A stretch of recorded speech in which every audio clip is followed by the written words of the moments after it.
ದೇಶದ ಅತ್ಯಂತ ಬಲಿಷ್ಠ ರಾಜಕೀಯ ಪಕ್ಷ ಬಿಜೆಪಿಗೆ ಇನ್ಸ್ಟಾಗ್ರಾಂನಲ್ಲಿ ಬಿಗ್ ಶಾಕ್ ಎದುರಾಗಿದೆ. ಕೇವಲ 4 ದಿನದಲ್ಲಿ ಕಮಲವನ್ನ ಹಿಂದಿಕ್ಕಿ ಧೂಳೆಬ್ಬಿಸಿದೆ ಈ ಜಿರಳೆ ಪಾರ್ಟಿ.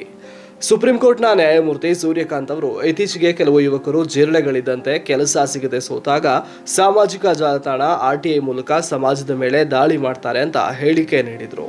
ಈ ಮಾತು ಭಾರತದ ಜೆನ್ಸಿ ಯುವಕರ ಕೆರಳಿ ಕೆಂಡವಾಗುವಂತೆ ಮಾಡಿತ್ತು.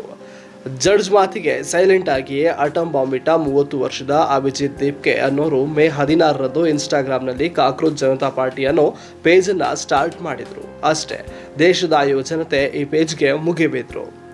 ಯಾವುದೇ AC ಆಫೀಸ್ ಇಲ್ಲ, IT ಸೇಲ್ ಇಲ್ಲ ಮತ್ತು ದೊಡ್ಡ ಫಂಡಿಂಗ್ ಇಲ್ಲ. ಆದರೂ ಕೇವಲ 4 ದಿನದಲ್ಲಿ ಕಾಕ್ರೋಚ್ ಜನತಾ ಪಾರ್ಟಿ ಹೆಸರಿನ ಇನ್ಸ್ಟಾಗ್ರಾಂ ಖಾತೆ ಇವರಿಗೆ ಪಾರ್ಟಿ ಬರೋಬ್ಬರಿ 12.7 ಮಿಲಿಯನ್ ಫಾಲೋವರ್ಸ್ ಅನ್ನು ದಾಟಿದೆ. ಕ್ಷಣದಿಂದ ಈ ಸಂಖ್ಯೆ ಏರಿಕೆಯಾಗ್ತಾ ಇದೆ. 8.7 ಮಿಲಿಯನ್ ಫಾಲೋವರ್ಸ್ ಹೊಂದಿರೋ ಬಿಜೆಪಿಯನ್ನೇ ಹಿಂದಿಕ್ಕಿ ಇತಿಹಾಸವನ್ನು ಸೃಷ್ಟಿಸಿದೆ. ಇನ್ನು ವಿವಿಧ ಪಾರ್ಟಿಗಳಾದ ಕಾಂಗ್ರೆಸ್ ಇನ್ಸ್ಟಾದಲ್ಲಿ 13.2 ಮಿಲಿಯನ್ ಫಾಲೋವರ್ಸ್ಗಳನ್ನು ಹೊಂದಿದೆ. ಆಮ್ ಆದ್ಮಿ ಪಕ್ಷದ ಇನ್ಸ್ಟಾಗ್ರಾಂ ಖಾತೆಯು ಸುಮಾರು 1.9 ಮಿಲಿಯನ್ ಫಾಲೋವರ್ಸ್ ಹೊಂದಿದೆ. ಯುವ ಶಕ್ತಿಯನ್ನ ಕೆಣಕಿದ್ರೆ ಏನಾಗುತ್ತೆ ಅನ್ನೋದಕ್ಕೆ ಈ ಜಿರಳೆ ಸೈನ್ಯವೇ ಸಾಕ್ಷಿ.